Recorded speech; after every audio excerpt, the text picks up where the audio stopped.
श्री कृष्ण कहते हैं, अहंकार करने पर इंसान की प्रतिष्ठा, वंश और वैभव तीनों ही समाप्त हो जाते हैं। श्री कृष्ण कहते हैं, मेरे लिए न कोई घृणित है और न ही कोई प्रिय, न कोई निर्धन है और न ही कोई धनी, बस जो भक्ति भाव के साथ मुझे याद करते हैं, मैं उनका हूं और वो मेरे। बड़प्पन वह गुण है जो पद से नहीं, संस्कारों से प्राप्त होता है। खुशी मन की एक स्थिति है जिसका बाहरी दुनिया से कोई लेना देना नहीं है। ज्यादा हंसने और बोलने वाला व्यक्ति अगर चुप हो जाए तो मान लेना कि वो भीतर से टूट चुका है।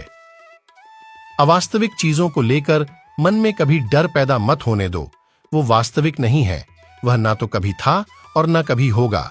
इसके विपरीत जो वास्तविक है वह हमेशा से था और उसे ना तो बदला जा सकता है ना कभी नष्ट किया जा सकता है। जो मनुष्य किसी अच्छे काम में लगा हुआ होता है, आने वाले समय में उसका अंत कभी बुरा नहीं होता है। जो कुछ भी हुआ है उसमें तेरा कोई योगदान नहीं है, इसलिए तुम्हारी सारी परेशानियां व्यर्थ हैं। हर चीज की शुरुआत मुझसे होती है और खत्म भी मुझ पर आकर ही होती है। जीवन में हार जीत लगी रहती है, लेकिन सफलता सिर्फ उसी व्यक्ति को मिलती है जो अपनी गलतियों और हार से सीख लेकर आगे बढ़े। हारकर निराश होना किसी भी समस्या का हल नहीं है। अगर तुम्हें मेरी बातें अटपटी लगती हैं तो तुम्हें अपने नजरिए को बदलने की जरूरत है। अभी तुम चीजों को उस तरह से नहीं देखते हो जिस तरह मैं देखता हूं।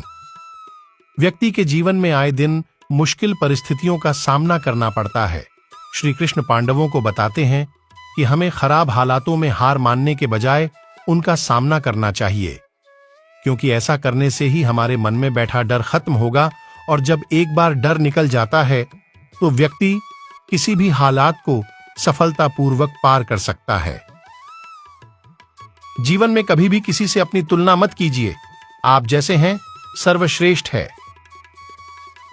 बुरे कर्म करने नहीं पड़ते हो जाते हैं और अच्छे कर्म होते नहीं करने पड़ते हैं।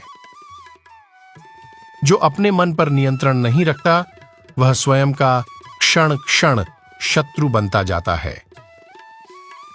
उस इंसान का मंजिल से भटक जाना तय है जिसकी संगत में नकारात्मक लोग रहते हैं। प्रेम सदैव माफी मांगना पसंद करता है और अहंकार सदैव माफी सुनना। सिर्फ दिखावे के लिए अच्छा मत बनो। मैं आपको बाहर से नहीं बल्कि भीतर से जानता हूं। अगर कोई व्यक्ति पूर्ण विश्वास के साथ इच्छित वस्तु पर लगातार चिंतन करे तो वह व्यक्ति जो चाहे बन सकता है। दिव्यता केवल शक्तिशाली होने में नहीं बल्कि वास्तविक दिव्यता दूसरों में शक्ति जागृत करने में है। मन की गतिविधियों, होश, श्वास और भावनाओं के माध्यम से भगवान की शक्ति सदा तुम्हारे साथ है।